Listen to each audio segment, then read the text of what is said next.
Hey Delphis and Keung, how you guys doing today? What are we talking about?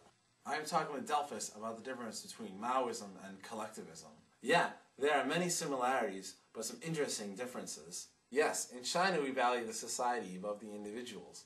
So much so that there are rules for couples who want to have a second child. In Canada we value everyone, but we don't forget about the individual. You can have as many babies as you want. Wait, you mean that even if a couple wants to have a second child, they may not be able to because of certain rules in China? Yes, our population is so large that it really only makes sense for couples to have one child. That is what is best for our society. What are some of these rules about having children? What if you want more? Basically, you can have more kids if your first child can't work. Oh, so if the child can't better society, the couple can try and have one that can. That is correct. Do either of you guys know how collectivism came about? Not collectivism in general. Oh, well it all started with Plato. He wrote about it in the Republic. He basically said that the people needed to work together so that the city-state could be strong. The good of the many was more important than the good of the few or the one. Oh, Mao basically said the same thing. Mao felt that the working class was the most important. He unified the peasants and started an agricultural revolution. Though he didn't start in the cities, he started in the rural areas. He even took city dwellers and made them work in farms. We weren't forced to do things like in China. City people weren't forced to go out and work in the farms.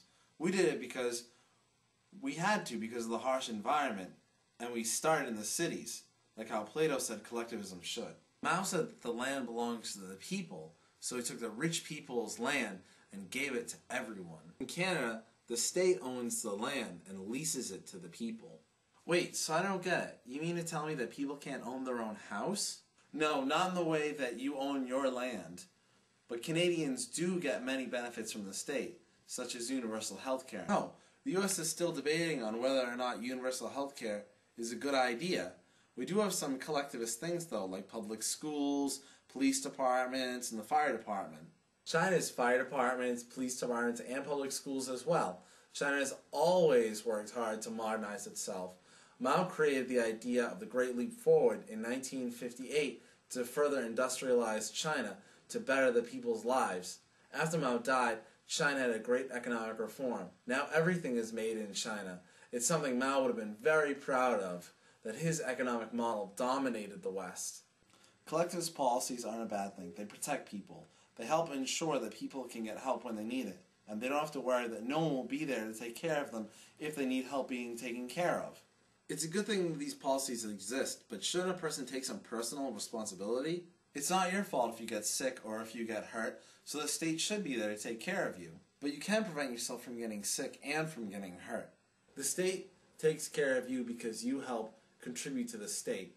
The state owes you just as much as you owe the state. When you get well, then you can start working again, so it's good for everyone. Yeah, it's no good if you can't count on your state to help you out when you need it.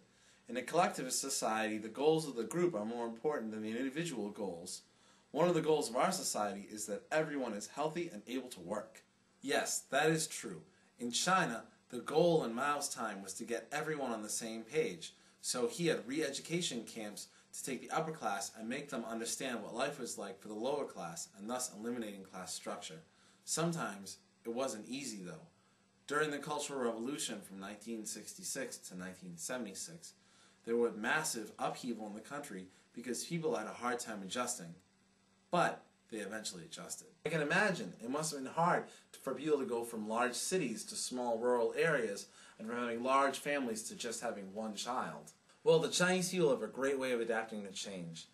Now that the children that we do have, they have more opportunities because they don't have to struggle in large families. They get more attention. The population of Canada is so spread out that we don't have to worry about those types of problems. But what we do have to worry about is our cultural identity. We are linked to Great Britain and France and the United States, so it's important for us to have a strong cultural identity and strong cultural goals. Canadians have always worked hard to support each other because of our dynamic history. So as a result of this, we have a lot of social programs. And we have free college, too.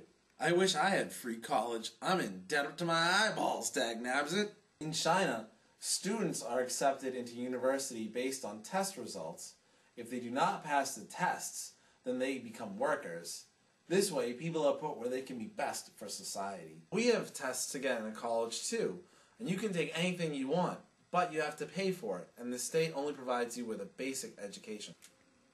Oh wow, look at the time. Well guys, I gotta get going, so I'll catch up with you later.